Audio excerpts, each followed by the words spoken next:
Hello and greetings from Iceland.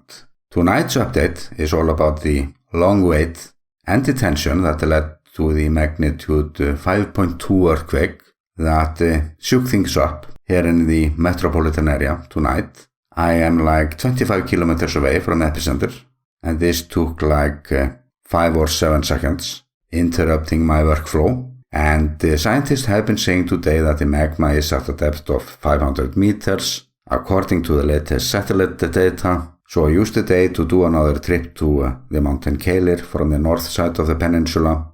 The road that we were checking out this time, it didn't leave us with the option to do a thermal flight, and it was almost 20 degrees Celsius outside. And here in Iceland that is stinking hot. So this was more of a reconnaissance trip to check the roads better, find the easiest approach to the volcano based on different locations and vehicles, and I shot a lot of footage to use with the maps that I will be making when the eruption starts. And the landscape there is something else. I'm always finding something new.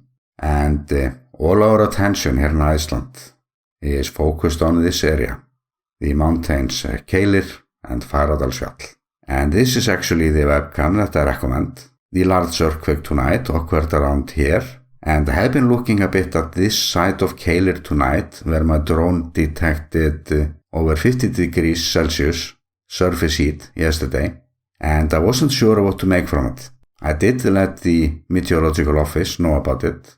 It's their job to work with such information, but they haven't got back to me. And I have been wondering how accurate is the thermometer in the drone. We found this hot spring, and I got myself a screen recording software to the drone remote so I can share this experiment with you. And this is how the color palette was reacting to the numbers I was getting there. But I needed something else, something to get a good comparison. So my old friend that was with me, who just bought himself the Dream Jeep and has been driving me around, I made him a part of this scientific experiment, or to see how accurate the drone thermometer is after the hot spring. And this experiment was telling me that I'm getting rather accurate numbers from the drone remote. And the numbers that I got by Keilir, or 50 degrees Celsius, they could be more accurate than I believed at first. I had my doubts. However, the more distance, the less accuracy.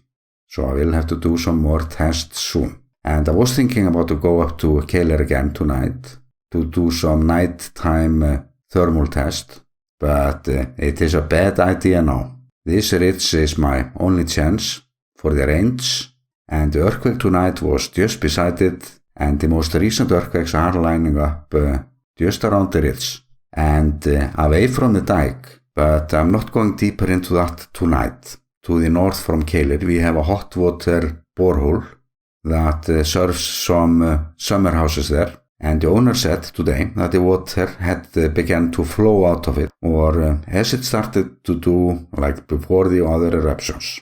So we took off to there with a thermal drone, and this is just one of the signs that we have now. So we'll erupt tonight or in the next hours, I'm not sure. Icelandic experts have actually been quite daring in their predictions this year, and will it backfire? I don't think so. It's a lot going on under there. This earthquake tonight was the largest since this whole thing started, and as usual with geology, we just don't have all the answers, which is of course a part of how fascinating this subject is. And it won't be long until my next update.